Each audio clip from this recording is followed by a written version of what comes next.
Hello and welcome दोस्तों, स्वागत है आप सभी का तिवारी एकेडमी में। दोस्तों, आज के इस वीडियो में हम लोग जान लेंगे क्लास 8 के साइंस का फर्स्ट चैप्टर फसल उत्पादन एवं प्रबंध के बारे में, और साथ ही जान लेंगे इस चैप्टर से जुड़े क्वेश्चंस और आंसर्स के बारे में। तो चलिए फ्रेंड्स, आज का ये वीडियो हम स्टार्ट करते हैं।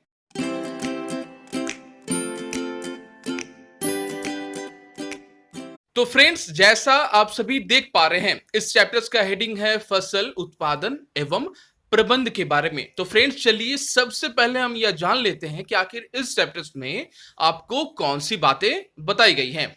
तो फ्रेंड्स, इस चैप्टर्स में आपको एग्रीकल्चरल, कृषि से संबंधित, फार्मर किस तरह से किसी भी फसल का उत्पादन करते हैं, किस प्रकार उस फसल को प्रबंध करते हैं।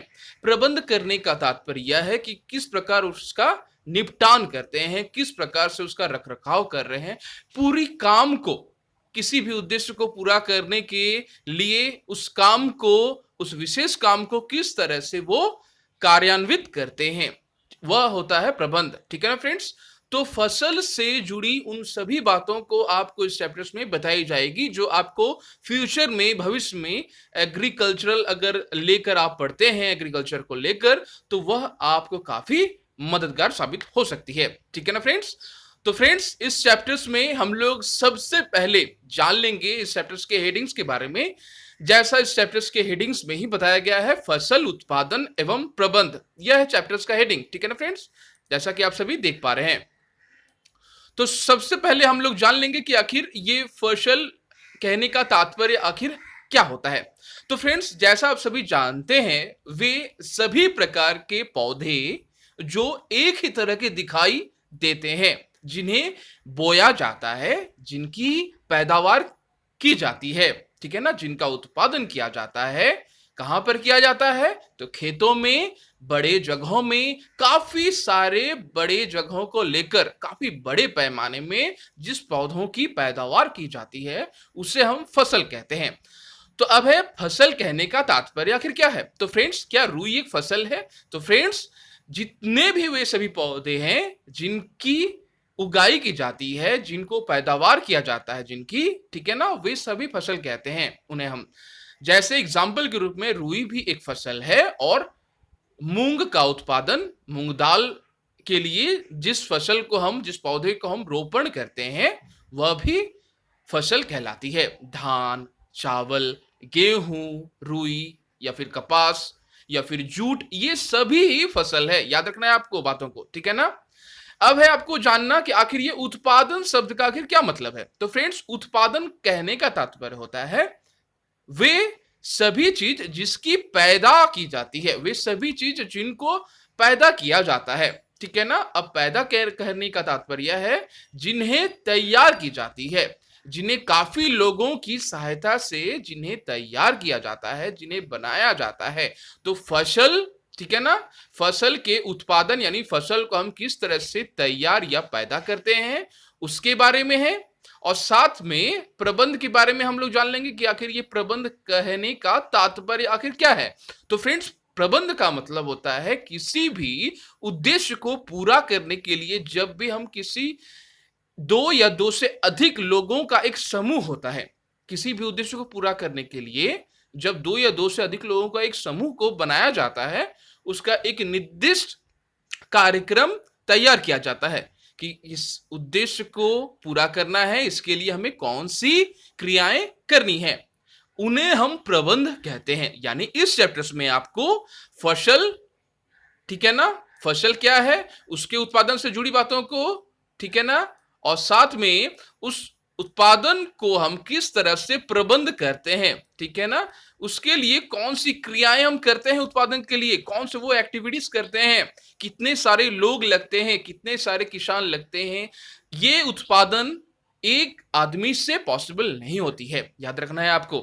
तो फ्रेंड्स, संक्षेप में हम लोग अब जान लेंगे कि हमने लास्ट के क्लासेस में, पिछले क्लासेस में कुछ बातों को जाना था। हमने जाना था कि आखिर हमें पोषण कहां से मिलता है। तो पोषण हमें खाद्य पदार्थ या फिर आहार से मिलता है, और आहार जो है वो प्राणी दो तरह से ग्रहण करते हैं। एक तरीका क्या है? एक तरीका है पेड़ पौधों से और दूसरा तरीका है किसी जानवर से, याद रखना है आपको। तो अब आपको जान लेना है कि आखिर आपने जाना था पिछले क्लासेस में कि किस प्रकार से पौधे अपना भोजन खुद तैयार करते हैं, जिन्हें हम स्वपोषी कहते हैं, ठीक है ना। स्वपोषी है पौधे, वह अपना भोजन खुद बना लेते हैं। अब है आपको जानना कि भोजन जो तैयार करते हैं पौधे, उसके लिए कौन कौन सी निम्नलिखित जो चरण होते हैं, वे कौन कौन से क्रियाकलाप होते हैं जिन्हें अगर हम करते हैं तो किसी भी बीज से पौधे की उत्पत्ति होती है और देन हम उन अनाज को खाते हैं, खाद्य पदार्थ को ग्रहण करते हैं। याद रखना है फ्रेंड्स आपको, यह भारत जो है काफी बड़ा देश है, पॉपुलेशन काफी ज्यादा है, विश्व की दूसरी सबसे बड़ी जो जनसंख्या है वो भारत में ही होती है, ठीक है ना। अब है कि भारत में इतने लोगों को किस प्रकार से भोजन या फिर आहार या फिर खाद्य भंडार प्रवाहित उन्हें की जाती है, किस प्रकार से हम उन्हें दे सकते हैं, किस प्रकार से उनका प्रवाह हो सकता है लोगों के बीच में। तो इसके लिए हमें जरूरत पड़ती है खेती की, याद रखना है आपको बातों को। तो खेती कौन करते हैं? खेती करते हैं हमारे देश के किसान, याद रखना है, ठीक है ना। किसान खेती करते हैं। अब है कि इस खेती की पद्धति की शुरुआत काफी हजारों साल पहले हुई थी, ठीक है ना, बिफोर क्राइस्ट हुई थी। बिफोर क्राइस्ट मतलब ईसा पूर्व 10,000 साल पहले हुई थी, याद रखना है आपको बातों को। आप सभी जानते हैं पहले जो मानव थे वो खानाबदोश थे, एक जगह से दूसरे जगह खाने के लिए वो घूमते रहते थे, ठीक है ना। और धीरे धीरे उन्होंने आग की शुरुआत की, आग को जलाना सीख लिया, मांस फिर पकाना सीख लिया। उसके बाद का चरण है वे खेती करना भी सीख लिए। उन्होंने बीज के रोपण से लेकर खेती बारिश के समस्त तरीकों को उन्होंने जान लिया था, ठीक है ना। और इस प्रकार से कृषि या फिर खेती की आरंभ हुई थी। अब आपको जान लेना है फ्रेंड्स कि आखिर ये खेती या में इस फसल शब्द का आखिर क्या मतलब है। जिस प्रकार आप देख पा रहे हैं फसल है ना, यहां पर फसल आखिर क्या है। तो फ्रेंड्स यह प्रश्न भी काफी बार पूछा जाता है कि जब एक ही किस्म के पौधे, एक ही तरीके के पौधे किसी बड़े स्थान पर, ठीक है ना, काफी ज्यादा पैमाने पर उगाए जाते हैं तो उन्हें हम फसल कहते हैं। धान फसल है, गेहूं फसल है, कोई भी चीज जिसे उगाया जाता है, साग सब्जियां सभी फसल ही हम उन्हें कहते हैं, याद रखना है। लेकिन फसल के लिए जरूरत है एक बड़े पैमाने की, ठीक है ना। एक बड़े पैमाने में उगाए जब जाते हैं तो उन्हें हम फसल कहते हैं। बहुत ऐसी जगह हैं जहां पर घर में कुछ जमीन पर उगाए जाते हैं कुछ अनाजों को, ठीक है ना, याद रखना है। तो वो फसल हम उन्हें क्या कहेंगे? उन्हें हम फसल नहीं कहेंगे, याद रखना है। फसल बहुत बड़े पैमाने में उगाए जाते हैं, ना कि एक छोटे से जगह पर, याद रखना है, ठीक है ना। अब आपको जानना है कि फसल, अन्न, सब्जियां, फल, ये सभी प्रकार को हम फसल कहते हैं। जैसा मैंने आपको कुछ देर पहले कहा, तो फसल हम किन्हें कहेंगे? अन्न को कहेंगे, साग को, सब्जियों को, ये सभी फसल के कैटेगरीज में ही आते हैं, याद रखना है। अब है आपको जानना कि फसल के लिए काफी सारी तापक्रम, कुछ वातावरण, कुछ मौसमी हलचल की अनुकूलता जरूरत होती है उन्हें, याद रखना है। अब है इस बातों को समझना, जैसे आप सभी जानते हैं कि जब किसी भी अन्न की खेती की जाती है, पैदावार की जाती है, तो बहुत ऐसे अनाज हैं जो काफी ज्यादा पानी का डिमांड करते हैं, पानी को मांगते हैं, ठीक है ना। तो उनके लिए हम उन्हें ऐसे जगह पर उगाते हैं, ऐसे समय पर उगाते हैं जहां पर उन्हें काफी सारी पानी मिल सके, याद रखना आपको इन बातों को। तो फ्रेंड्स जैसा आपने लास्ट के क्लासेस में भी जाने थे कि जूट की फसल के लिए हमें काफी वर्षा की आवश्यकता होती है, यानी वर्षा के पानी में जूट की फसल काफी अच्छे से होती है। यानी इतना आपको समझ में आ गया था कि जूट को अगर पैदा करना है तो काफी परिमाण में पानी की आवश्यकता होती है, ठीक है ना। तो उसी प्रकार से कई ऐसे फसल हैं जिन्हें पानी की आवश्यकता होती है, तो उन्हें हम क्या करते हैं, उन्हें ऐसे वातावरण, ऐसे मौसम में हम उगाते हैं जब पानी काफी मात्रा में होती है। यानी निश्चित रूप से हम उनकी खेती या पैदावार वर्षा के दिनों में करते हैं। काफी सारे फसल ऐसे होते हैं जो जिनकी जरूरत होती है धूप में, सूखे में वो फसल होते हैं, ठीक है, अच्छे से उनकी पैदावार होती है, तो उन्हें हम निश्चित रूप से सूखे के दिनों में करते हैं। काफी सारे फसल ऐसे हैं जिन्हें हम मार्च के महीने तक में उन्हें हम काट भी डालते हैं, यानी जिन्हें हम बोते हैं अक्टूबर से बोना शुरू करते हैं जैसे ही ठंड आना प्रारंभ होती है। ठीक है, याद रखना आपको इन कुछ बातों को।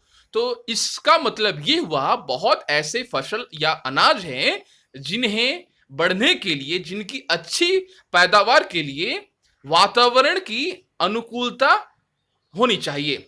ठीक है ना, वातावरण के प्रतिकूल में क्या वो बढ़ पाएंगे? तो इसका उत्तर होगा नहीं। याद रखना है आपको इन बातों को। आगे बढ़ेंगे हम लोग और देख लेंगे कि हमारे देश की जो जलवायु है उसके आधार पर हम फसल का उत्पादन जो है वो दो वर्गों में हम उन्हें बांट सकते हैं। एक है खरीफ फसल, जैसा आप सभी जानते हैं, और दूसरा है रबी की फसल। तो खरीफ फसल हम क्या कहेंगे? जिन्हें वर्षा ऋतु में बोया जाता है, ऐसे फसल को हम लोग कहते हैं खरीफ फसल। भारत में वर्षा ऋतु अब कब होती है? आप सभी को पता है कि रेनी सीजन्स कब होते हैं।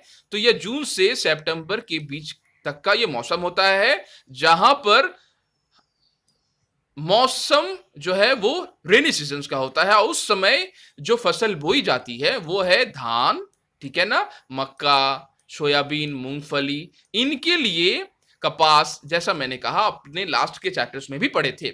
इनके लिए क्या डिमांड है? इनका डिमांड है कि इन्हें ज्यादा से ज्यादा पानी प्रवाहित की जाए, उन्हें मुहैया किया जाए। ठीक है ना, अगर आप दे पाए पानी ज्यादा तो वो अच्छे से उनकी पैदावार होती है, तो उन्हें हम खरीफ फसल कहते हैं। याद रखना है आपको इन बातों को। आगे बढ़ेंगे। अब है रबी की फसल क्या है? तो रबी फसल ऐसे फसल जिन्हें हम शीतकाल में बोते हैं, यानी विंटर सीजन्स में जिन्हें बोया जाता है। अब है उन्हें हम कह रहे हैं रबी फसल। यानी इन्हें अगर हम, जो रबी की फसल है उन्हें अगर हम ठीक अल्टरनेट कर दें, रबी की फसल को अगर हम खरीफ के जगह पर दे दें तो क्या वो उनकी पैदावार अच्छी होगी? तो इसका उत्तर होगा नहीं।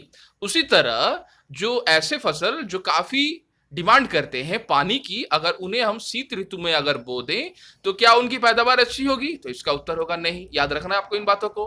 अल्टरनेट करके अगर हम करें पैदावार तो उनकी जाहिर सी बात है उनकी फसल पैदावार अच्छी नहीं होगी, वो नष्ट हो जाएंगे, मर जाएंगे। याद रखना है आपको इन बातों को, ठीक है ना। अब आपको जान लेना है कि रबी की फसल में कौन कौन से वे फसल हैं जिन्हें हम रबी की फसल के अंतर्गत हम उन्हें कह सकते हैं। जैसे एग्जाम्पल के रूप में गेहूं, चना, मटर, सरसों, ये सभी जो है वो रबी की फसल के अंतर्गत आते हैं। इसके अलावा बहुत सारी दालें हैं और साग सब्जियां भी हैं जिन्हें हम ग्रीष्म काल में बोते हैं। याद रखना है, यानी पूरे वर्ष के दौरान भारत में कुछ ना कुछ जरूर निश्चित रूप से बोई जाती है। अब आपको समझना है कि फसल के उत्पादन से संबंधित कुछ बातों को, आखिर किस प्रकार से फसल को बोया जाता है। तो फ्रेंड्स, फार्मर जो होते हैं, जो किसान होते हैं, फसल को बोने के लिए काफी सारी मेहनत करते हैं। याद रखना है, फसल को बोने के लिए जो क्रियाकलाप की जाती हैं फार्मर के द्वारा, कृषक के द्वारा, उन्हें हम कहते हैं कृषि पद्धतियां। याद रखना है, ठीक है ना।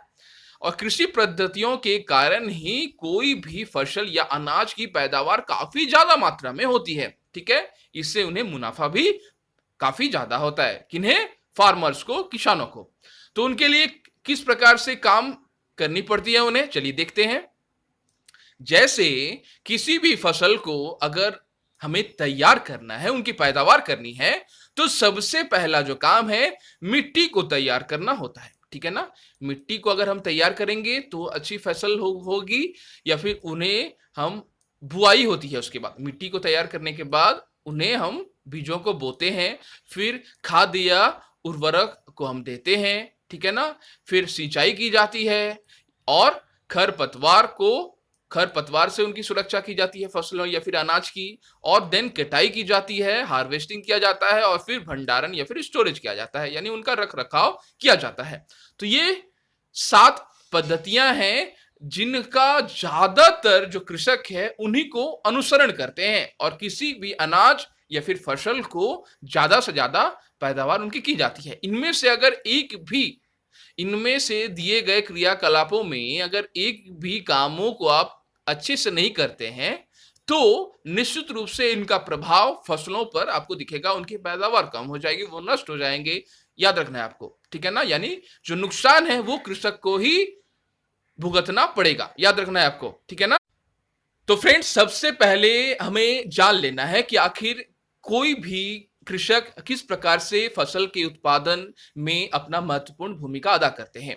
उनमें से वो सबसे पहला जो काम करते हैं वो करते हैं मिट्टी को तैयार करते हैं। तो फ्रेंड्स, आप सभी जानते हैं मिट्टी हमारी पृथ्वी का सबसे ऊपरी परत है जिस पर पेड़ पौधे उगते हैं। वो काफी सारे उसमें पोषक तत्व रहते हैं, याद रखना है, ठीक है ना। उसी पोषक तत्व को ग्रहण करके पेड़ पौधे बड़े होते हैं और काफी सारे अनाज, ठीक है ना, अच्छे से वृद्धि रूप से बढ़ते हैं। अब मिट्टी को हम कैसे तैयार कर पाते हैं। आप सभी जानते हैं मिट्टी में काफी सारे पोषक तत्व होते हैं, और ऊपर में भी पोषक तत्व होते हैं और काफी सारे पोषक तत्व नीचे भी उपस्थित होते हैं। अगर हम मिट्टी को पोला बनाए, उसे भुरभुरा कर दें, तो पोषक तत्व क्या होंगे, वो ऊपर नीचे आ जाएंगे उलटने पलटने से, और अच्छे से जो पेड़ पौधे होंगे वो पोषक तत्व को ग्रहण कर पाएंगे। अब है कि मिट्टी तैयार करने का तात्पर्य क्या है। तो मिट्टी को तैयार करने का तात्पर्य है, जैसा मैंने कहा, इस मिट्टी को उलटना पलटना या फिर उसका पोला बनाना, यही कृषि का सबसे महत्वपूर्ण काम है, ठीक है ना।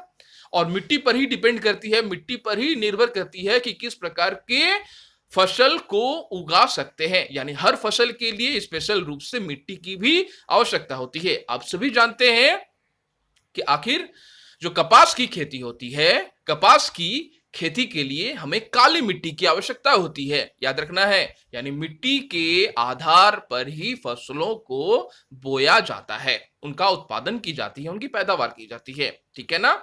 अब है फसल के लिए हमें सबसे पहला काम मिट्टी को तैयार करना है, मिट्टी को उलट पलट देना है, इससे पोषक तत्व ऊपर नीचे आ जाएंगे और पूरी तरह से मिट्टी में मिल जाएंगे, ताकि पौधे आसानी से अपनी जड़ों के माध्यम से उस पोषक तत्व को ले पाए।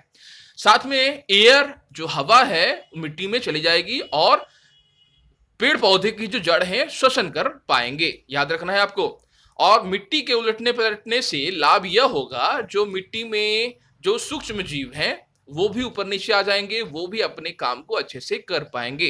यानी पौधे जो है उर्वरक के रूप में जो सूक्ष्म जीव है ना, वो अच्छे से मिट्टी को तैयार कर पाएंगे। आप सभी जानते हैं कि कृषक जो होते हैं, जो फार्मर्स होते हैं, उनके फ्रेंड्स के रूप में परिचित है केचुआ, ठीक है ना। केचुआ भी ऊपर नीचे आ जाते हैं और केचुआ मिट्टी को काफी अच्छे से तैयार करते हैं। केचुआ को अगर आपने कभी देखा होगा तो वो मिट्टी के रूप में ही मिट्टी को ही अपने उत्सर्जन करते हैं, ठीक है ना। मिट्टी को खाते हैं और उसे ही उत्सर्जित करते हैं, और काफी मात्रा में वह फर्टाइल होता है, याद रखना है आपको, मिट्टी काफी उर्वरक होती है उस जगह की।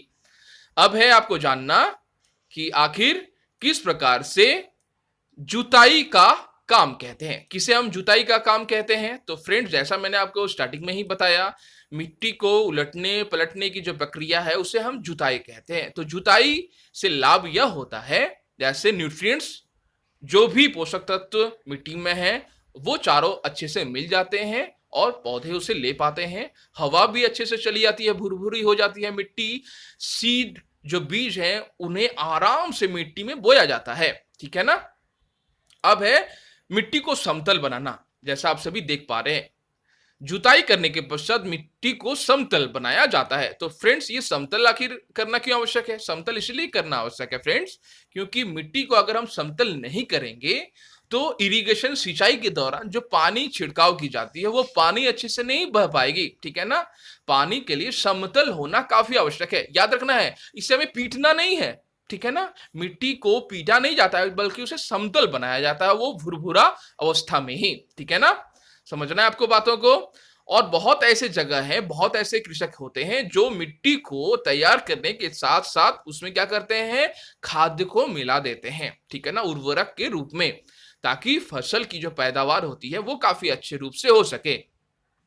अब है आपको कि जानना कि कृषि औजार क्या होते हैं या किस चीज में काम लगते हैं। तो मिट्टी को उलटने पलटने के लिए जिस औजार की आवश्यकता होती है उसे हम कृषि औजार कहते हैं। याद रखना है आपको इन बातों को।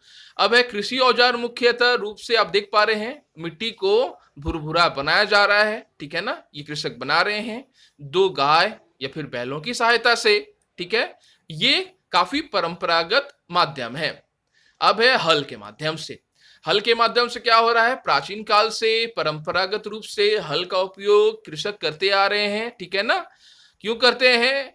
इसका उपयोग मिट्टी को जुताई के लिए, उन्हें खाद उर्वरक को मिलाने के लिए, खरपतवार को निकालने के लिए, मिट्टी को खुरचने के लिए इसका उपयोग किया जाता है, ठीक है ना?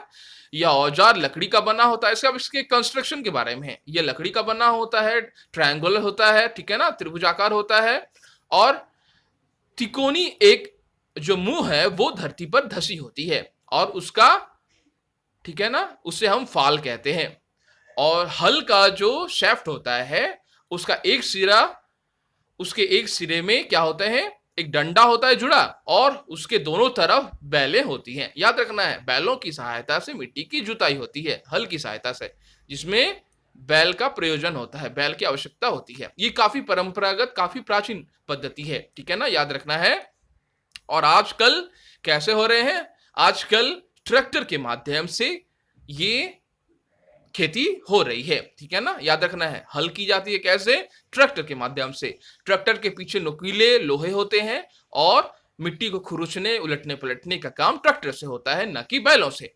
अब है ये कुदाली के माध्यम से। कुदाली भी एक औजार है जिसके माध्यम से मिट्टी को उल्टा पलटा जाता है, खरपतवार को निकाला जाता है। ये खरपतवार क्या होता है फ्रेंड्स? तो फ्रेंड्स खरपतवार ऐसे पेड़ पौधे होते हैं जो अनाजों के साथ खुद व खुद निकल आते हैं और खरपतवार जो होते हैं अनाजों के पोषक तत्व को ग्रहण कर लेते हैं और उन्हें दुर्बल बना देते हैं, उन्हें कमजोर कर देते हैं। क्यों? क्योंकि उनके पोषक तत्व को ये खा ले रहे हैं। कौन? ये खरपतवार। इसीलिए उन्हें हटाना काफी महत्वपूर्ण हो जाता है। इसके लिए कुदाल की आवश्यकता होती है, ठीक है ना? बहुत ही सरल औजार है। इसका उपयोग खरपतवार निकालने, मिट्टी का पोला करने के लिए किया जाता है, ठीक है ना फ्रेंड्स? नेक्स्ट हम लोग आगे बढ़ेंगे और देख लेंगे कि आखिर ये कल्टीवेटर क्या होता है। तो फ्रेंड्स कल्टीवेटर आप देख पा रहे हैं, ठीक है ना? यही कल्टीवेटर है जिसके माध्यम से आजकल जुताई जो होती है वो ट्रैक्टर के माध्यम से होती है या फिर कल्टीवेटर के माध्यम से होती है। आप देख पा रहे हैं, ठीक है ना? आप देख पाएंगे इस ट्रैक्टर में जो पीछे की तरफ नुकीले ऐसे लगे हुए हैं ना, ठीक है ना, ये लोहे के बने होते हैं जिससे मिट्टी को खरोचा जाता है, ठीक है ना? मिट्टी को खरोच ली जाती है और मिट्टी को काफी भुरभुरा बनाया जाता है ताकि बीज जो है आसानी से अंदर तक जा सके और पोषक तत्व को ग्रहण कर पाए। याद रखना आपको इन बातों को, ठीक है ना? तो फ्रेंड्स अब हमें जान लेना है कि बुआई का प्रोसेस आखिर क्या होता है। तो फ्रेंड्स आपने मिट्टी को उलट पलट दिया, ठीक है ना? साथ में आपने काफी सारे औजारों का भी इस्तेमाल कर दिया। अब सबसे जो महत्वपूर्ण हिस्सा है, ठीक है ना, जो भी कृषक के लिए, जो भी पैदावार करते हैं फसलों की, कि आखिर बुआई करना है, ठीक है? बुआई करने के लिए सबसे इंपॉर्टेंट, सबसे महत्वपूर्ण काम सीड यानी बीजों का चयन है। बीज अगर आपके खराब होंगे तो फसलों की पैदावार अच्छी नहीं होगी। याद रखना है। इसलिए अच्छी गुणवत्ता वाले बीज, अच्छे किस्म वाले बीज, साफ सुथरे बीज, स्वस्थ बीज होने चाहिए, ठीक है ना, ताकि फसलों की पैदावार ज्यादा से ज्यादा हो पाए, ठीक है ना? तो अब बीजों का चयन हम कैसे करते हैं? तो बीजों के चयन के लिए क्या होता है, एक पानी लेते हैं, फिर बीजों को दिया जाता है उस पानी में। जो खराब बीज होते हैं, जो खोखले बीज होते हैं, वो पानी के ऊपर तैरते रहते हैं और जो अच्छे बीज होते हैं वो पानी के नीचे चले जाते हैं, उसकी पेंदी पर चले जाते हैं और फिर खराब बीजों को निकाल दिया जाता है और फिर अच्छे बीजों को लेकर ही उससे बुआई का काम किया जाता है। याद रखना है आपको, बुआई के काम के लिए एक आदमी से यह कभी भी संभव नहीं है, यह बात भी आपको जान लेनी है। बुआई के काम के लिए काफी सारे लोगों की आवश्यकता होती है। याद रखना है आपको इन बातों को, ठीक है ना? साथ में आपको जान लेना है कि बीजों को बुआई के लिए परंपरागत औजार, जो ट्रेडिशनल जो औजार होते हैं, उनकी जरूरत होती है। जैसा आप सभी देख पा रहे हैं, परंपरागत रूप से बीजों की बुआई में इस्तेमाल किया जाने वाले औजार जो है वो कीप के आकार का होता है। आप देख पा रहे हैं, बीजों को कीप के अंदर डालने पर 2 या 3 नुकीले सिरे वाले पाइपों से गुजरते हैं और ये सिरे मिट्टी को भेद कर, छेद कर बीज को स्थापित कर देते हैं। आप पिक्चर्स में भी देख पा रहे हैं फ्रेंड्स, ठीक है ना। ये कीप नुमा एक स्ट्रक्चर है जिससे बीजों को दिया जा रहा है और फिर ये बीज मिट्टी को भेद कर नीचे चले जाते हैं, ठीक है ना। अब देख पा रहे हैं, मिट्टी में अंदर चले जाते हैं और बीज जो है अंदर बैठते रहते हैं और ये धीरे धीरे आगे बढ़ते रहते हैं। इस प्रकार क्या होता है, बीज जो है वो इस तरह से एक अच्छे से डिस्टेंस में बैठते रहते हैं, याद रखना है, ठीक है ना। और बीज इस तरह से डिस्टेंस में एक निश्चित दूरी में बैठना भी काफी आवश्यक होता है, ताकि प्रॉपर रूप से, सटीक रूप से जो पेड़ पौधे हैं, जो अनाज जिसकी बुआई की जा रही है, जो फसल जिनको तैयार किया जा रहा है, उन्हें पर्याप्त रूप से पोषण मिल पाए। आगे बढ़ेंगे और देख लेंगे कि आखिर सीड ड्रिल होता क्या है, ठीक है ना। कल्टीवेटर के पीछे बहुत ऐसे टाइम, जैसा मैंने कहा कि एक पीछे में एक ऐसा स्ट्रक्चर होता है बुआई के लिए जो ट्रैक्टर का इस्तेमाल किया जाता है, उसे हम सीड ड्रिल कह रहे हैं। सीड ड्रिल में होता क्या है, जो बीज होते हैं ना वो नीचे से चले जाते हैं, बिल्कुल आप देख पा रहे हैं, ठीक है ना। आप देख पा रहे हैं वो हिस्सा, यहां से बीज निकलते हुए नीचे धंसते रहते हैं, ठीक है ना। ये नुकीला सा सिरा होता है, इसीलिए हम कल्टीवेटर का यूज करते हैं। क्यों कर रहे हैं, इससे समय की बचत होती है, पैसे की बचत होती है, मैन पावर जो लोग लगते हैं वो काफी कम मात्रा में लगते हैं, काफी कम समय में काफी बड़े जगहों पर हम ये हल के माध्यम से, सीड ड्रिल के माध्यम से काफी बड़े जगह को हम बो सकते हैं, काफी बड़े जगह में हम बुआई कर सकते हैं अनाजों की, ठीक है ना। आप देख पा रहे हैं जिस प्रकार बीजों को समान दूरी, और सबसे इंपॉर्टेंट होता है सीड ड्रिल में सबसे महत्वपूर्ण काम ये क्या होता है कि बीजों को समान दूरी और समान गहराई में ये चले जाते हैं अंदर तक, ठीक है ना। क्यों ऐसा होता है, क्योंकि जैसा मैंने कुछ देर पहले कहा, ऐसा करने से पोषक तत्व पर्याप्त रूप से अलग अलग पौधों को अच्छे से मिल सकते हैं। और सीड ड्रिल में अंदर जो बीज चले जाते हैं, इससे पक्षियों से नुकसान होने से भी बच जाता है, ठीक है ना। याद रखना आपको इन बातों को।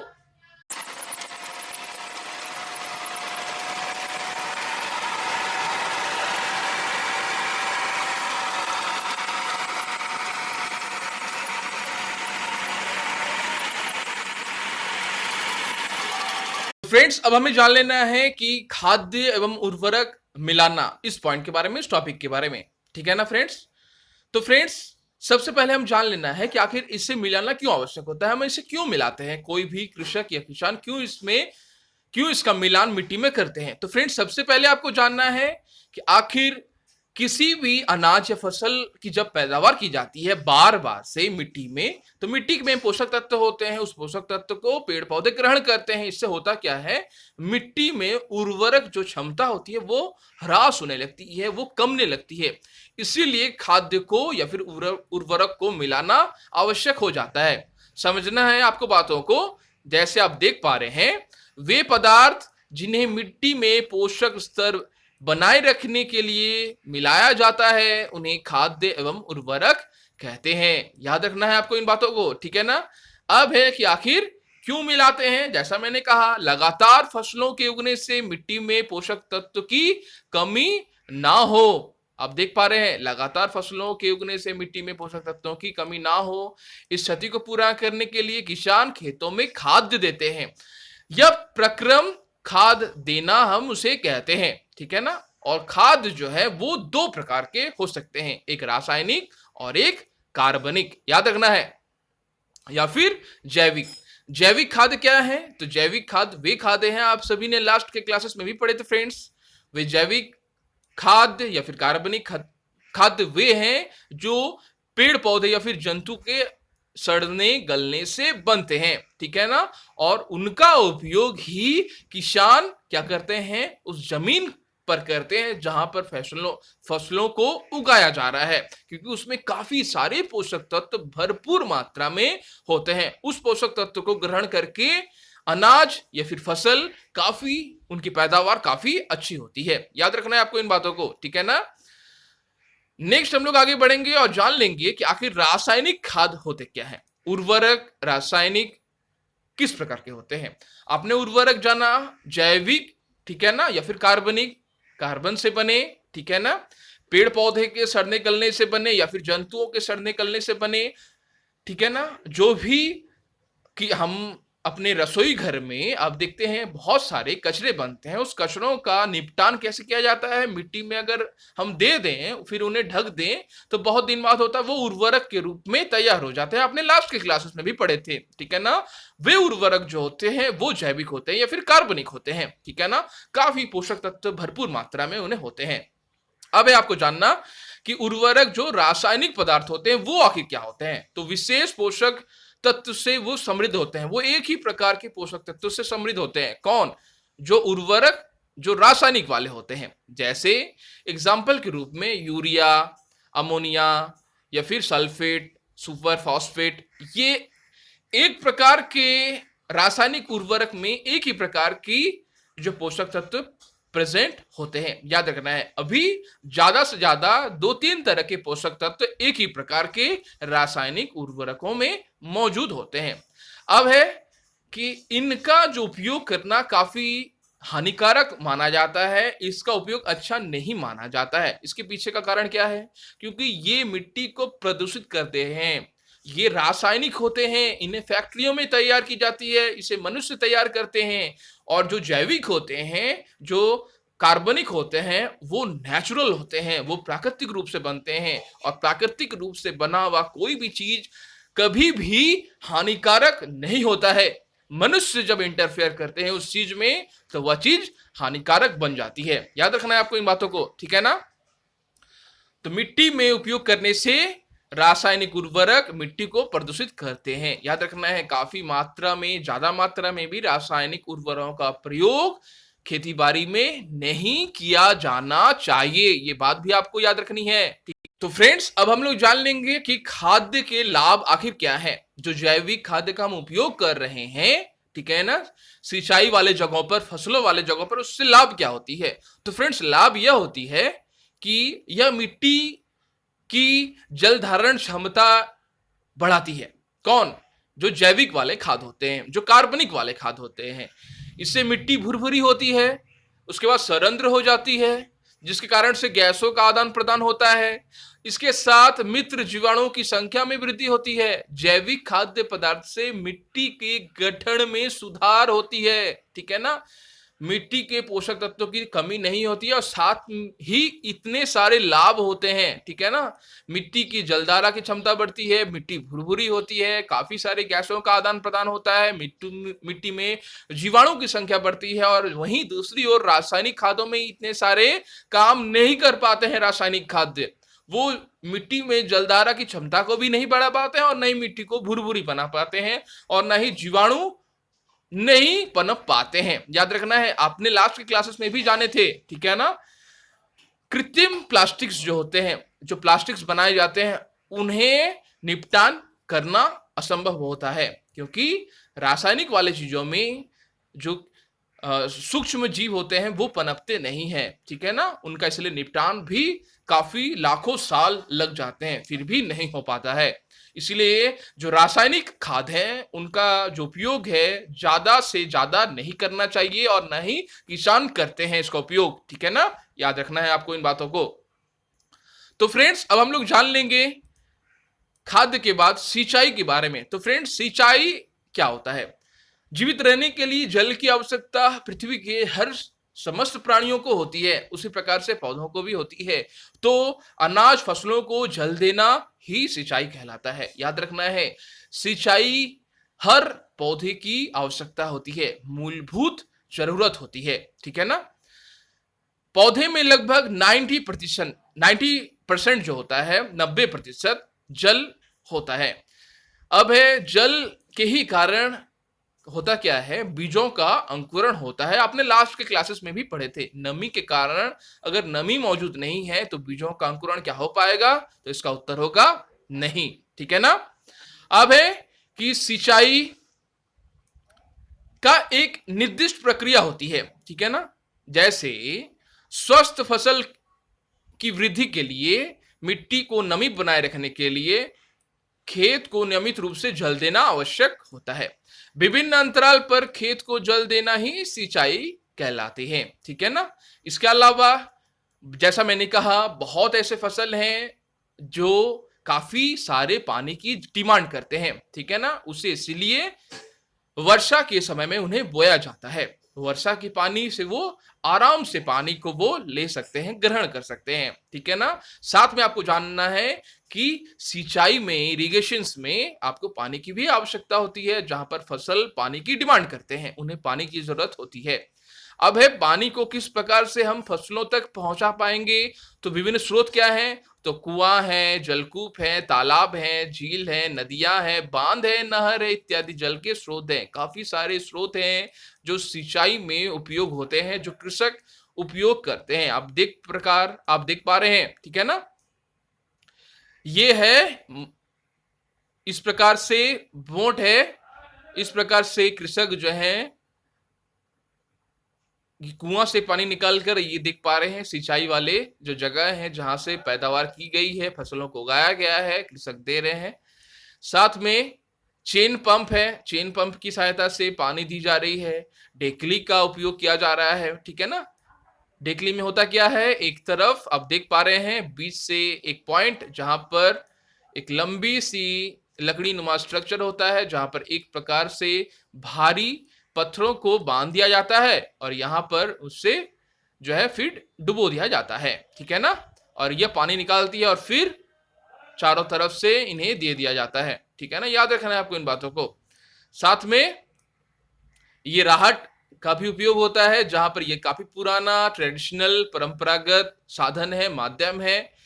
ये जो बैल है, इसके घूमने से ये जो साइकिल है, ये जो व्हील है, ये घूमती है। ठीक है ना। और पानी जो है निश्चित रूप से समस्त जगह पर पहुंच जाती है। याद रखना है इन बातों को, काफी इंपॉर्टेंट है, काफी परंपरागत तरीके हैं।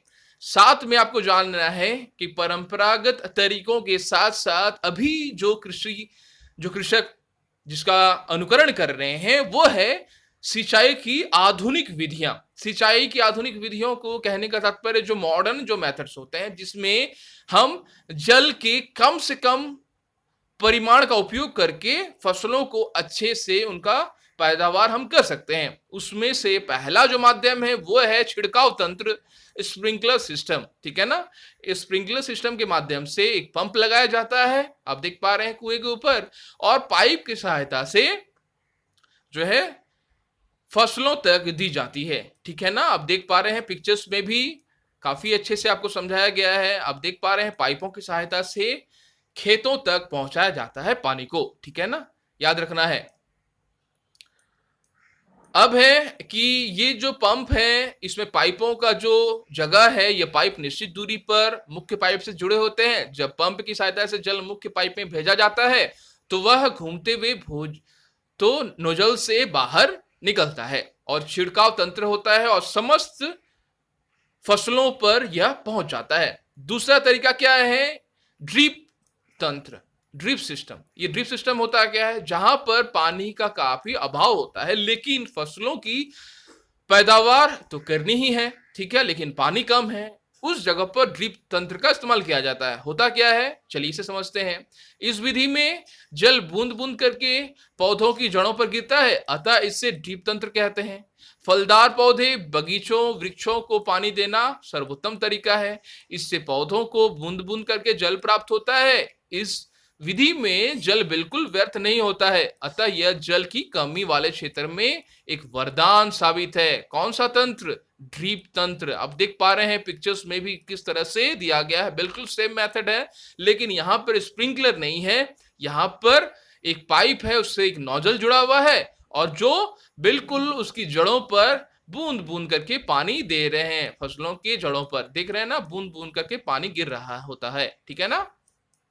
ये है यहाँ पर पानी, जहां पर ऐसे क्षेत्र जहां पर पानी काफी कम मात्रा में मौजूद होती है। ठीक है ना।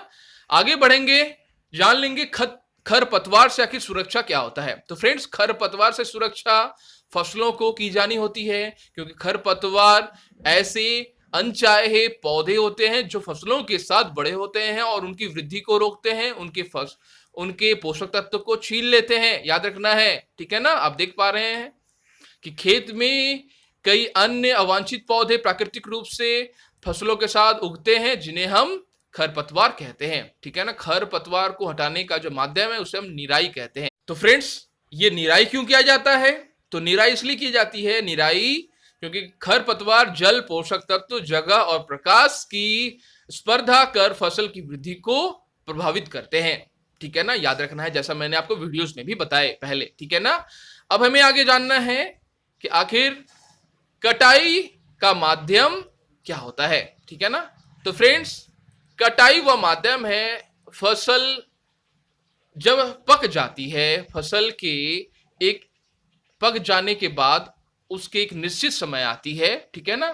जब उसे काट लिया जाता है या फिर पौधों को खींचकर उखाड़ लिया जाता है, या फिर समान तरीके से धारदार हथियार से, धारदार औजारों से उन्हें काट लिया जाता है। ठीक है ना। याद रखना है, एक फसल को पकने में 3 से 4 महीने का समय लगता है तैयार होने में फसल को। ठीक है ना। और हमारे देश में उसे हार्वेस्टर कहते हैं। हार्वेस्टिंग यानी फसलों को काट देना। याद रखना है आपको इन बातों को। और उसके बाद की प्रक्रिया होती है, उसके लिए जो नॉर्मल सबसे परंपरागत तरीके होते हैं वो होते हैं ये, आप देख पा रहे हैं ना, ये एक ऐसा औजार है जिसे हम कह रहे हैं दरांती। ठीक है ना। उनकी सहायता से फसल की कटाई की जाती है। हार्वेस्टिंग कहते हैं, इंग्लिश में हम उन्हें काटना, फसलों को काट देना हार्वेस्टिंग कहलाता है। और थ्रेशिंग कौन सा पद्धति है फ्रेंड्स? तो थ्रेशिंग वह पद्धति है जिसमें बीजों को उनके डंठल से अलग किया जाता है, पटक पटक कर, उसे हम थ्रेशिंग कहते हैं। हार्वेस्टिंग वह माध्यम है जब फसल के पक जाने के बाद उसे काट दिया जाता है, तो वह माध्यम, वह प्रक्रिया हार्वेस्टिंग कहलाती है या फिर हार्वेस्टर कहते हैं। याद रखने हैं, हार्वेस्टर वह मशीन है जिसके माध्यम से कटाई का काम पूरा होता है। अब है कटाई के बाद, थ्रेशिंग के बाद जो अनाज होते हैं, ठीक है ना, आप देख पा रहे हैं यहां पर हार्वेस्टिंग का काम चल रहा है। ठीक है ना। हार्वेस्टिंग के बाद का काम होता है भंडारण का काम। भंडारण यानी उसे स्टोरेज करना, उसे सही रूप से जगह पर रखना, ताकि उसमें किसी भी प्रकार के जो माइक्रोब्स हैं, सूक्ष्म जीव हैं, उस पर आक्रमण नहीं कर पाए, वह चूहों से बचा रह पाए। ठीक है ना। आपको जानना है काफी सारे बातों को। तो भंडारण, उत्पाद का भंडारण एक महत्वपूर्ण कार्य है। यदि फसलों के दाने को अधिक समय तक रखना हो तो उन्हें नमी से बचाना है, कीटों से बचाना है, चूहों से बचाना है, सूक्ष्म जीवों से बचाना है। ठीक है ना। और ताजा फसल में नमी की मात्रा काफी होती है, इसलिए ताजा फसल, काटी गई फसलों के दाने को क्या किया जाता है, पहले सुखाया जाता है, फिर भंडारण किया जाता है। पहले सुखा लिया जाता है, याद रखना है। ठीक है ना। फिर उसका भंडारण या फिर स्टोरेज किया जाता है। स्टोरेज में काफी सारे तरीके होते हैं, जैसे किसान अपने फसल का उत्पादन, भंडारण जूट के बोरे में करते हैं। ठीक है ना। और धातुओं के पात्र में, बड़े बड़े बिन्स में करते हैं। परंतु बीजों के बड़े पैमानों को साइलोस में रखा जाता है। ठीक है ना। बहुत ही बड़े बड़े, याद रखना है, फूड कॉर्पोरेशन ऑफ इंडिया, आप जानते होंगे इनका नाम। ठीक है ना। काफी सारी खनिजों का भंडार कर रखने वाले काफी सारे जगह होते हैं। ठीक है ना। वो सही रूप से नियंत्रित करते हैं कि आखिर किस प्रकार से खाद्यों का भंडारण होना चाहिए, किसान की समस्या क्या है। ठीक है ना। इन सभी बातों को वो समझते हैं, याद रखना है। तो साइलोस एक ऐसा माध्यम है जहां पर काफी सारे डिस्ट्रिक्ट, जिले या फिर बहुत ऐसे राज्य जहां पर उनके लिए अन्न भंडार, अन्न का भंडारण किया जाता है, साइलोस कहलाता है। आप पिक्चर्स में भी देख पा रहे हैं। ठीक है ना। बहुत ही बड़ी बड़ी जगह भंडारण करने के लिए अनाजों को साइलोस कहलाती है, आप देख पा रहे हैं पिक्चर्स में। ठीक है ना। ये काफी सारे जगह है। FCI देखिए आप लिखा हुआ है ना। ये F है, ये C है और ये I है। FCI, food corporation of India. ठीक है ना। नेक्स्ट हमें आगे बढ़ना है और जान लेना है कि आखिर जो किसान हैं वो अनाजों को किस तरह से सुरक्षित रखते हैं अपने घरों पर, छोटे छोटे जगहों पर। तो नमी की सूखी पत्तियों, ठीक है ना, नीम की जो सूखी पत्तियां हैं उनका वो भंडारण के साथ वो रखते हैं, ताकि इससे क्या होता है, कीड़े मकोड़े नहीं पड़ते हैं और सूक्ष्म जीवों का भी आक्रमण नहीं होता है। तो फ्रेंड्स, अब हमें जान लेना है कि आखिर पशुपालन क्या होती है। तो फ्रेंड्स, पशुपालन वह व्यवस्था है, ठीक है ना, जहां पर जंतुओं को, पालतू पशुओं को उनके उचित आवास दी जाती है, उन्हें उचित रूप से भोजन मुहैया कराया जाता है, उनकी देखभाल की जाती है, ठीक है ना। और याद रखना है, यह बात बड़े पैमाने पर होनी चाहिए, तो उसे हम पशुपालन कहते हैं। जिस प्रकार अनाजों की जो पैदावार होती है वो बड़े पैमाने पर की जाती है जब, तो उन्हें हम फसल कहते हैं। ठीक उसी प्रकार से पशुपालन को जब बड़े पैमाने पर की जाती है, चाहे वो भेड़ हो, चाहे वो बकरियां हो, कोई भी पालतू पशु या फिर मुर्गियां हैं, उन्हें फार्म पर पालने की प्रक्रिया ही पशुपालन कहते हैं। याद रखना है आपको इन बातों को, ठीक है ना फ्रेंड्स। तो फ्रेंड्स, अब हम लोग इस वीडियो में आगे बढ़ेंगे और जान लेंगे इस चैप्टर से जुड़े क्वेश्चंस और आंसर्स के बारे में। तो फ्रेंड्स, चलिए अब हम लोग जान ले रहे हैं कि आखिर प्रश्न नंबर 1 में हमसे क्या पूछे गए हैं। जैसा आप सभी देख पा रहे हैं, प्रश्न नंबर 1, उचित शब्द छांटकर रिक्त स्थानों की पूर्ति कीजिए। ठीक है ना, यह है पहला नंबर प्रश्न। आपको कुछ स्टेटमेंट्स दिए गए हैं, कुछ कथन दिए गए हैं जो ब्लैंक है, जो रिक्त है। अब कुछ आपको साथ में शब्द भी दिए गए हैं, उस शब्द को छांट कर, चुन कर आपको उस ब्लैंक्स में, उस रिक्त स्थानों में भरना है। जैसे शब्द है तैरने, जल, फसल, पोषक, तैयारी। ये 5 आपको शब्द दिए गए हैं, ठीक है। और आपको 5 कथन भी दिए गए हैं जो ब्लैंक है, जो रिक्त है। चलिए वो 5 कथन क्या है, चलिए देख ले रहे हैं। नंबर क, एक स्थान पर एक ही प्रकार के बड़ी मात्रा में उगाए गए पौधों को डैश कहते हैं। तो फ्रेंड्स, एक ही स्थान पर एक ही प्रकार के बड़ी मात्रा में उगाए गए पौधों को हम क्या कहते हैं, आपने वीडियोस में भी जाना, उसे हम फसल कहते हैं। याद रखना है, ठीक है ना। आपको लिखना है, क्या लिखना है, फसल। ठीक है, आप देख पा रहे हैं, आंसर शीट में भी लिखा हुआ है फसल। चलिए देख ले रहे हैं कि आखिर नंबर ख में हमसे क्या पूछा गया है। नंबर ख, फसल उगाने से पहले प्रथम चरण मिट्टी की डैश होती है। तो मिट्टी की क्या होती है, मिट्टी की तैयारी होती है, जहां पर मिट्टी को उल्टा या फिर पलटा जाता है, उसका पोला बनाया जाता है, जैसा आपने वीडियोस में भी जाना। ठीक है ना फ्रेंड्स, आप लिखेंगे मिट्टी की तैयारी होती है। आप देख पा रहे हैं आंसर शीट्स में भी तैयारी। आगे बढ़ेंगे, नंबर गौ में देख लेंगे कितने सारे हैं। सवाल है क्षतिग्रस्त बीज जल की सतह पर डैश लगेंगे। तो क्षतिग्रस्त बीज क्या होंगे, क्या होंगे, मैंने आपको वीडियोस में ही बताया, क्षतिग्रस्त बीज जल की सतह पर तैरने लगेंगे। ठीक है ना, आप देख पा रहे हैं जो अच्छे बीज होते हैं, जब बीजों का चयन करने का समय आता है कृषकों द्वारा, तो वो बीजों को चयन जो है वो पानी पहले लेते हैं, फिर बीजों को डालते हैं। जो खराब बीज है वो तैरने लगते हैं, जो अच्छे बीज है वो पेंदी में जाके बैठ जाते हैं। ठीक है ना, तो क्षतिग्रस्त बीज जल की सतह पर तैरने लगेंगे। ठीक है ना, याद रखना है, आपने वीडियोस में भी जाना। आगे बढ़ेंगे, अगला सवाल है फसल उगाने के लिए पर्याप्त सूर्य का प्रकाश मिट्टी से डैश तथा डैश आवश्यक है। तो मिट्टी से क्या आवश्यक है, मिट्टी से जल और पोषक तत्व की आवश्यकता होती है फसल उगाने के लिए। ठीक है ना, तो फ्रेंड्स चलिए आगे बढ़ते हैं और देख ले रहे हैं प्रश्न नंबर 2 में हमसे क्या पूछा गया है। प्रश्न नंबर 2 कॉलम ए में दिए गए शब्दों का मिलान कॉलम 2 से कॉलम बी से कीजिए। तो कॉलम ए में कौन से शब्द हैं देख लेते हैं। चलिए, खरीफ फसल, रबी फसल, रासायनिक उर्वरक, कार्बनिक खाद।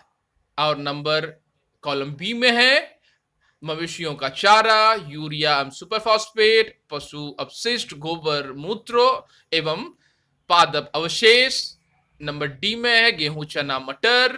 और नंबर ई में है धान एवं मक्का। ठीक है ना, ये आपको कॉलम बी में दिए गए हैं और ये आपको कॉलम ए में दिए गए हैं। अब दोनों का मिलान करना है। ठीक है ना, तो फ्रेंड्स चलिए देख लेते हैं कैसे हमें मिलान करना है, इसका उत्तर हमें कैसे लिखना होगा।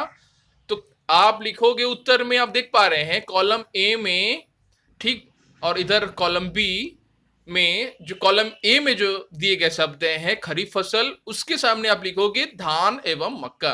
यानी धान और मक्का क्या है, खरीफ फसल के उदाहरण हैं, याद रखना है, ठीक है ना। खरीफ फसल हो गई, और दूसरी है रबी फसल। तो रबी फसल कौन सी है, गेहूं, चना और मटर जो है वो रबी की फसल कहलाती है, आप देख पा रहे हैं। और थर्ड वन है रासायनिक उर्वरक, क्या है, यूरिया, सुपर फॉस्फेट, ये रासायनिक उर्वरक है। और कार्बनिक खाद जो है, जो जैविक है, वह है पशु अपशिष्ट, गोबर, मूत्र, पादप अवशेष्ट को हम कार्बनिक खाद कहते हैं। इन सभी के बारे में आपने वीडियोस में भी जाना फ्रेंड्स, ठीक है ना। आगे बढ़ेंगे, देख लेंगे प्रश्न नंबर 3 में हमसे क्या पूछे गए हैं। प्रश्न नंबर 3, निम्न के दो दो उदाहरण दीजिए। आपको दो उदाहरण देना है, ठीक है ना। जैसे खरीफ फसल का दो उदाहरण देना है, रबी फसल का दो उदाहरण देना है। तो उत्तर में आपको लिखना है रबी फसल कौन से है, खरीफ फसल। खरीफ फसल में है धान, मक्का, सोयाबीन, मूंगफली, कपास, ये सभी जो है वो खरीफ फसल है। खरीफ याद रखना है, ठीक है ना, खरीफ फसल है। और रबी की फसल कौन है, रबी की फसल है गेहूं, चना, मटर, सरसों आदि, ये है रबी की फसल, याद रखना है। दोनों में अंतर है, दोनों के उत्पादन में उनके बोने का समय बिल्कुल अलग है, जो मैंने आपको वीडियोस में भी बताया फ्रेंड्स, ठीक है ना। आगे बढ़ेंगे, देख लेंगे प्रश्न नंबर 4 में हमसे क्या पूछे गए हैं। प्रश्न नंबर 4 आप देख पा रहे हैं, निम्न पर अपने शब्दों में एक एक पैराग्राफ लिखिए, ठीक है ना। आपके अपने शब्दों में आपको पैराग्राफ लिखना है। कुछ आपको दिए जा रहे हैं टॉपिक, वो टॉपिक क्या है चलिए देख ले रहे हैं। नंबर क में है मिट्टी को तैयार करना, बुआई करना, निराई करना, थ्रेशिंग्स करना। ये कुछ 3-4 आपको टॉपिक दिए गए हैं, छोटे छोटे से शब्द दिए गए जिनके ऊपर आपको कुछ वाक्य लिखना है, ठीक है ना, एक पैराग्राफ जैसा तैयार करना है। तो सबसे पहले है मिट्टी को तैयार करना। मिट्टी को तैयार करने के बारे में आपने वीडियोस में भी जाना कि मिट्टी को तैयार किस तरह से करते हैं किसान। तो फ्रेंड्स चलिए देख ले रहे हैं प्रश्न के उत्तर में आपको क्या लिखना है। आप देख पा रहे हैं मिट्टी को तैयार करना में सबसे पहले आपको लिखना है, फसल उगाने से पहले मिट्टी तैयार करना पहला कदम है। कृषि में सबसे महत्वपूर्ण कार्यों में से एक मिट्टी को पलटना और उसे ढीला करना है। इससे क्या होता है, इससे जड़ें मिट्टी में गहराई तक प्रवेश कर सकती हैं। ढीली मिट्टी में केचुआ रोगाणुओं में पनपने में काफी मदद मिलती है। जो किसान के मित्र हैं, कौन किसान के मित्र हैं, जो केचुआ है, रोगाणु हैं, वो किसान के मित्र हैं। यह मिट्टी में ह्यूमस की मात्रा मिलाते हैं, बढ़ाते हैं। साथ ही मिट्टी को पलटने और ढीला करने से पोषक तत्वों की भरपूर मिट्टी सबसे ऊपर आती है, ताकि पौधे इन पोषक तत्वों का उपयोग आसानी से कर सके, जैसा मैंने आपको वीडियोस में भी बताया फ्रेंड्स, ठीक है ना। नेक्स्ट आपको लिखना है बुआई के बारे में। तो बुआई के बारे में आप 2 वाक्य ही लिखेंगे। सबसे पहले आपको लिखना है, बुआई फसल उत्पादन का सबसे महत्वपूर्ण हिस्सा है। बुआई, बोना, ठीक है ना। बुआई से पहले अच्छी गुणवत्ता वाले बीज चुने जाते हैं।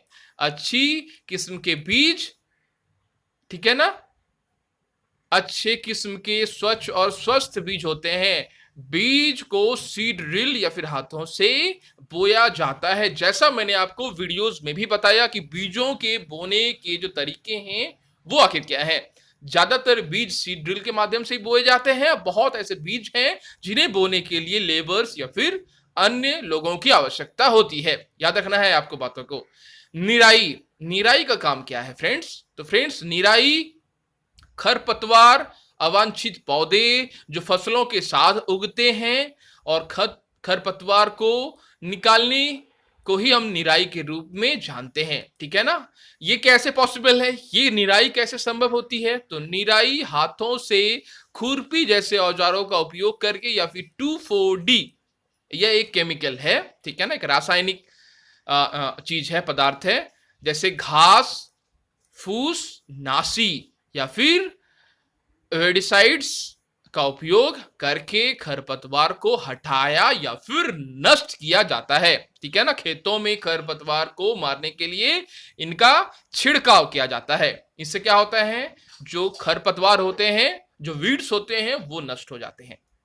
और होता क्या है, नष्ट होने से जो पौधे हैं, जो अनाज हैं, जिन्हें बोया गया है, जिनकी उत्पादन की जा रही है, उन्हें अच्छे से पोषक तत्व मिल पाते हैं, क्योंकि ये खरपतवार उनके पोषक तत्व को छीन लेते हैं, क्योंकि उनके बीच में एक प्रतिस्पर्धा चलती रहती है, कंपटीशन चलता रहता है। ठीक है ना, बढ़ने के, पोषक तत्वों को ग्रहण करने के। तो फ्रेंड्स आगे बढ़ेंगे और देख लेंगे थ्रेशिंग क्या है। तो फ्रेंड्स जैसा मैंने आपको थ्रेशिंग के बारे में बताया कि प्यालों से अनाज को अलग करने की जो प्रक्रिया है, ठीक है ना, उन्हें हम थ्रेशिंग कहते हैं। ठीक है ना, तो जितने भी सारे अनाज होते हैं जो डंठल से उन्हें अलग किया जाता है पुआलों से, उनकी वह प्रक्रिया ही थ्रेशिंग कहलाती है। दो प्रकार से होती है, पीट पीट कर होती है, और एक मशीन है जो गोलाकार चलता रहता है, उस पर अगर आप रख देंगे तो भी उनके अनाज के जो कण हैं वो गिर जाते हैं टूटकर उससे। ठीक है ना, इसे कंबाइन नामक मशीन की सहायता से किया जाता है, जो वास्तव में एक हार्वेस्टर है और थ्रेशर का एक संयोजन है। ठीक है ना, कंबाइन कहते हैं, याद रखना है आपको। तो फ्रेंड्स चलिए देख ले रहे हैं कि आखिर प्रश्न नंबर 5 में हमसे क्या पूछे गए हैं। प्रश्न नंबर 5 अब आप देख पा रहे हैं। स्पष्ट कीजिए कि उर्वरक खाद से किस प्रकार भिन्न है। उर्वरक और खाद्य जो है वो किस प्रकार एक दूसरे से भिन्न है, अलग है, वो आपको प्रमाण करना है, बताना है। ठीक है ना, तो आपको सबसे पहले उर्वरक के लिए एक कॉलम बनानी है, दूसरा खाद्य के लिए बनानी है। तो उर्वरक एक अकार्बनिक नमक है और खाद्य क्या है, खाद्य एक प्राकृतिक चीज है जिसे गोबर, मानव का अपघटन या फिर अवशेष पदार्थ, पौधों के अवशेषों से तैयार किया जाता है। उर्वरक कारखानों में तैयार किया जाता है, तो खाद्य खेती में तैयार की जाती है, मिट्टी में तैयार की जाती है। उर्वरक मिट्टी को ह्यूमस प्रदान नहीं करता है, खाद मिट्टी को भारी तादाद में ह्यूमस प्रदान करते हैं। ठीक है ना, अंतर देखिए, आप समझने की कोशिश कीजिए। ठीक है ना, जो बात मैंने आपको वीडियोस में भी बताने की कोशिश की। उर्वरक पौधों में बहुत समृद्ध पोषक तत्व प्रदान करता है, जैसे नाइट्रोजन हो या फिर फास्फोरस हो या फिर पोटेशियम हो। ठीक है ना, लेकिन जो खाद्य हैं उसमें अपेक्षाकृत कम पोषक तत्व होते हैं, लेकिन काफी सारे पोषक तत्व होते हैं। कम होते हैं, रिच नहीं होते हैं, काफी समृद्ध नहीं होते हैं, कम होते हैं, लेकिन काफी सारे पोषक तत्व एक साथ किसमें होते हैं, खाद्य में होते हैं। लेकिन वहीं उर्वरक में, रासायनिक उर्वरक में एक ही प्रकार के होते हैं पोषक तत्व, काफी ज्यादा मात्रा में होते हैं, और इसी कारण से रासायनिक उर्वरक कारण बनते हैं मिट्टी में प्रदूषण बढ़ाने के। ठीक है ना, समझना है आपको बातों को। आगे बढ़ेंगे और देख लेंगे कि प्रश्न नंबर 6 में हमसे क्या पूछे गए हैं। प्रश्न नंबर 6, सिंचाई किसे कहते हैं।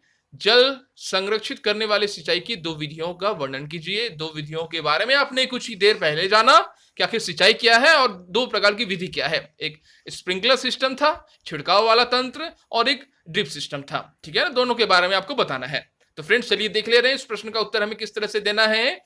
सबसे पहले, विभिन्न अंतरालों पर फसलों को पानी की आपूर्ति को सिंचाई करना कहा जाता है। सिंचाई की दो विधियां जो पानी को संरक्षित करती हैं वो क्या है, वो इस प्रकार है। छिड़काव प्रणाली, छिड़काव तंत्र, और ड्रिप प्रणाली, ड्रिप तंत्र। क्या है, इस विधि के तहत लंबवत पाइप शीर्ष पर नोजल को घुमाते हुए नियमित अंतराल पर मुख्यतः पाइप से लाइन को जोड़ जाते हैं। जब एक पंप की मदद से पानी को मुख्य पाइप के माध्यम से बहने दिया जाता है और यह घूर्णन नालिकाओं से बच जाता है, छिड़काव जाता है, जैसे कि बारिश हो रही हो। बिल्कुल सही। स्प्रिंकल का मतलब ही होता है छींटना, छिड़काव करना। ठीक है ना, स्प्रिंकलर एक नोजल होता है जिसके घूमने से, प्रेशर से क्या होता है, वो नोजल जो है वो घूमती रहती है जोरों से, और ऐसा लगता है जैसे आसमान से बारिश की बूंदें टपक रही हैं किस पर, फसलों पर। ठीक है ना, यह है छिड़काव तंत्र। और दूसरा जो तंत्र है वो है ड्रिप प्रणाली। ड्रिप प्रणाली वह साधन है, वह माध्यम है जहां पर पानी की काफी कम मात्रा पाई जाती है, लेकिन फसलों का उत्पादन भी आवश्यक होता है। तो इस प्रणाली में पानी पौधों के जड़ों में एक एक बूंद करके पहुंचा दिया जाता है। यह फलों के पौधों, बगीचों और पेड़ों को देने की सबसे अच्छी तकनीक है। पानी इसमें बिल्कुल भी व्यर्थ नहीं होता है, सबसे इंपॉर्टेंट बात। और यह उन क्षेत्रों में एक वरदान सा साबित हुई है जहां पानी की उपलब्धता काफी कम है या फिर काफी खराब है, ठीक है ना। उस क्षेत्र में ड्रिप प्रणाली को अनुकरण किया जाता है। आगे बढ़ेंगे और देख लेंगे प्रश्न नंबर 7 में हमसे क्या पूछा गया है। प्रश्न नंबर 7, यदि गेहूं को खरीफ ऋतु में उगाया जाए तो क्या होगा, चर्चा कीजिए। इसके बारे में मैंने आपको फ्रेंड्स वीडियोस में भी समझाने की कोशिश की कि अगर जब भी खरीफ फसलों को अगर रबी के जगहों पर बोया जाए और रबी के फसलों को अगर खरीफ के जगहों पर बोया जाए तो फिर क्या होगा, मैंने आपको वीडियोस में भी शुरुआत में बताए थे, ठीक है ना। तो फ्रेंड्स चलिए देख ले रहे हैं कि इस प्रश्न का उत्तर हमें किस तरह से देना है। गेहूं रबी की फसल है, इसलिए इसे ठीक से बढ़ने के लिए ठंडी जलवायु परिस्थितियों की आवश्यकता होती है। यदि इसे खरीफ मौसम में बोया जाता है तो खरीफ के मौसम में अत्यधिक बारिश के कारण वह विकसित नहीं होगा या फिर नष्ट हो जाएगा। याद रखना है, विकसित नहीं होगा या फिर नष्ट हो सकता है। यही बात मैंने आपको बताई थी वीडियो के शुरुआत में ही, ठीक है ना। आगे बढ़ते हैं, देख ले रहे हैं प्रश्न नंबर 8 में हमसे क्या पूछा गया है। खेत में लगातार फसल उगाने से मिट्टी पर क्या प्रभाव पड़ता है। तो फ्रेंड्स इसके बारे में भी मैंने आपको वीडियोस में बताया कि लगातार भी अगर आप फसल उगाते हैं मिट्टी पर तो मिट्टी से पोषक तत्व चूंकि पौधे ग्रहण करते हैं, पोषक तत्व की कमी होने लगती है। कहां पर, मिट्टी से, ठीक है ना, मिट्टी पर कम होने लगती है, इसलिए हम लोग खाद्य पदार्थ का उपयोग भी करते हैं। तो फ्रेंड्स चलिए देख ले इस सवाल का उत्तर हमें किस तरह से देना है। आपको लिखना है मिट्टी फसल को खनिज पोषक तत्वों की आपूर्ति करती है। यह पोषक तत्व पौधे की वृद्धि के लिए आवश्यक है। एक ही खेत में फसलों के लगातार उगाने से मिट्टी कुछ पोषक तत्वों में खराब हो जाती है, इससे मिट्टी अनुपजाऊ हो जाती है, ठीक है ना। और फिर पोषक तत्व की साथ मिट्टी को फिर से भरने के लिए किसानों को मिट्टी में खाद जोड़ने की आवश्यकता होने लगती है। याद रखना है आपको इन बातों को। मिट्टी पर क्या प्रभाव पड़ता है, तो मिट्टी पर यही प्रभाव पड़ता है कि लगातार अगर हम मिट्टी पर फसल को बोते रहें तो मिट्टी से उर्वरक क्षमता कम हो जाती है, पोषक तत्व की कमी होने लगती है। फिर खाद्य को छिड़काना पड़ता है या फिर रासायनिक उर्वरकों का छिड़काव करना पड़ता है। किनके द्वारा, किसानों के द्वारा। आगे बढ़ेंगे और देख लेंगे प्रश्न नंबर 9 में हमसे क्या पूछा गया है। प्रश्न नंबर 9, खरपतवार क्या है और हम उसका नियंत्रण कैसे कर सकते हैं। खरपतवार क्या है, तो फ्रेंड्स खरपतवार क्या है, आपने जाना था कि अवांछित जो पेड़ पौधे जो फसलों के साथ उगने लगते हैं उनका नियंत्रण कैसे करते हैं। चूंकि ये पौधों को प्रभावित करते हैं, फसलों को प्रभावित करते हैं, उनके साथ एक स्पर्धा करते हैं, एक कंपटीशन करते हैं। उन्हें भी प्रकाश पाना होता है, अनाजों को भी प्रकाश पाना होता है। उन्हें भी शोषण करनी होती है, अनाजों को भी शोषण करनी होती है। उन्हें भी पोषक तत्व को ग्रहण करना होता है, अनाजों को भी पोषक तत्व ग्रहण करनी होती है। तो एक प्रकार का ये कंपटीशन है, प्रतिस्पर्धा है, द्वंद्व है। किनके बीच, अनाजों के बीच और खरपतवारों के बीच। इसीलिए उन्हें हटाना काफी जरूरी होता है। क्यों, अगर फसलों का उत्पादन अगर अच्छी करनी है तो खरपतवार को हटाना काफी जरूरी है। आगे बढ़ेंगे, देख लेंगे इस सवाल का उत्तर हमें किस तरह से देना है। सबसे पहले, अवांछनीय पौधे फसल के साथ साथ प्राकृतिक रूप में उग सकते हैं जिन्हें खरपतवार कहा जाता है। खरपतवार निकालने और उनकी वृद्धि को नियंत्रित करने के लिए कई तरीके हैं। खरपतवार को समय समय पर जमीन के करीब उखाड़कर या काटकर हटाया जाता है या एक खुरपी की मदद से किया जाता है। खरपतवार को कुछ रसायन के उपयोग से भी नियंत्रित किया जाता है, तो हाथों से भी इसको हटाया जाता है और कुछ रासायनिक चीजों का प्रयोग करके भी इन्हें नष्ट किया जाता है। जैसे एग्जांपल के रूप में 2,4-D, ठीक है ना, ये एक रासायनिक है, ठीक है ना, और वह घास फूस को नष्ट कर देता है। वेडिसाइड्स के रूप में हम लोग कहते हैं, ठीक है ना। खेतों में खरपतवार को मारने के लिए इनका छिड़काव किया जाता है। किनका, इस वेडिसाइड्स का। आगे बढ़ेंगे, देख लेंगे कि आखिर प्रश्न नंबर 10 में हमसे क्या पूछा गया है। निम्न बॉक्स को सही क्रम में कि गन्ने की फसल उगाने का रेखाचित्र तैयार हो। माने कुछ आपको बॉक्स दिए गए हैं, उसे इस प्रकार से सजाना है कि गन्ने की फसल तैयार हो जाए, उनका एक रेखाचित्र तैयार हो जाए, ठीक है ना। तो बॉक्स में क्या है चलिए देख लेते हैं। फसल को चीनी में भेजना, सिंचाई, कटाई, बुआई, मिट्टी तैयार करना, खेत की जुताई, खाद देना। तो अब इसे सजाना है, अरेंजमेंट करना है सही रूप से, ताकि हमें गन्ने की फसल को उगाने का सही तरीका हमें मालूम चल पाए। तो फ्रेंड्स चलिए देख ले रहे हैं इस प्रश्न का उत्तर हमें कैसे देना है। तो सही क्रम क्या है, पहले होगा नंबर 5, है ना दिया हुआ, और मैंने आपके लिए अच्छे से बना के रखा है, आप देख पा रहे हैं। पहले है 5 यानी मिट्टी को तैयार करना, आपने जाना, ठीक है ना, ये मिट्टी को तैयार करना है, ये पहला। नंबर 2 में है 6 यानी खेतों की जुताई, खेतों की जुताई नंबर 2 है, उसके बाद का काम है। नंबर 3 में है 4 यानी बुआई करना, ठीक है ना, ये नंबर 3 का काम है, ठीक है ना, इसके बाद बुआई करनी होती है। और उसके बाद है नंबर 7 यानी खाद देना होता है, बुआई के बाद खाद देना होती है, जो फिर नंबर 4 में है, ठीक है ना। और खाद देने के बाद क्या होता है, नंबर 2 सिंचाई करना होती है, ठीक है ना, जो नंबर 5 में है, आप देख पा रहे हैं। और उसके बाद है 3 यानी कटाई होती है, जब वो मैच्योर हो जाते हैं, पक जाते हैं, तो फिर कटाई होती है, जो कि नंबर 6 में है। और नंबर 7 में है फसल को चीनी मिल में भेजना, जो कि नंबर 1 में है, आप देख पा रहे हैं नंबर 1, जो कि फसल को चीनी में भेजना, यानी ये लास्ट नंबर में है, यानी नंबर 7 में है, याद रखना है। तो ये 7 में है।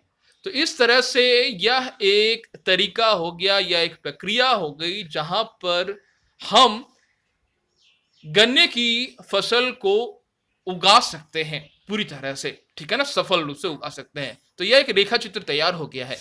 आगे बढ़ेंगे और देख लेंगे कि प्रश्न नंबर 11 में हमसे क्या पूछा गया है। प्रश्न नंबर 11, नीचे दिए गए संकेतों की सहायता से पहेली को पूरा कीजिए। आप देख पा रहे हैं पहेली दिया गया है और आपको उस संकेतों की सहायता से पहेली को पूरा करना है। ऊपर से नीचे की ओर सिंचाई के एक पारंपरिक तरीका नंबर 1 में है। नंबर 2 में है बड़े पैमानों पर पालतू पशुओं की उचित देखभाल करना है। नंबर 3 में है फसल जिन्हें वर्षा ऋतु में बोया जाता है। नंबर 6 में है फसल पक जाने के बाद काटना है। और बाईं से दाईं की ओर अगर देखा जाए, ठीक है ना, तो उसमें है शीत ऋतु में उगाई जाने वाली फसलें हैं। एक ही किस्म के पौधे जो बड़े पैमाने पर उगाए जाते हैं वो है रासायनिक पदार्थों जो पौधों को पोषक प्रदान करते हैं, ठीक है ना, वो है। और नंबर 7 में है खरपतवार हटाने की प्रक्रिया है। तो ये आपको ऑप्शंस में दी गए संकेत हैं, ये आपको अब नाम लिखना है, ठीक है ना, पहले को पूरा करना है। तो ऊपर से नीचे की ओर के लिए आप नंबर 1 में रहट लिखेंगे, ठीक है ना, एक प्रक्रिया, ठीक है ना, काफी प्राचीन काफी परंपरागत तरीका है। उसके बाद है पशुपालन, ठीक है ना, नंबर 3 में है खरीफ, नंबर 6 में है कटाई। और बाईं से दाईं की ओर अगर हम देखें तो बाईं से दाईं की ओर सबसे नंबर 1 में है रबी की फसल जो होती है, ठीक है ना, उसके बाद है फसल, उसके बाद है उर्वरक और उसके बाद है निराई, ठीक है ना।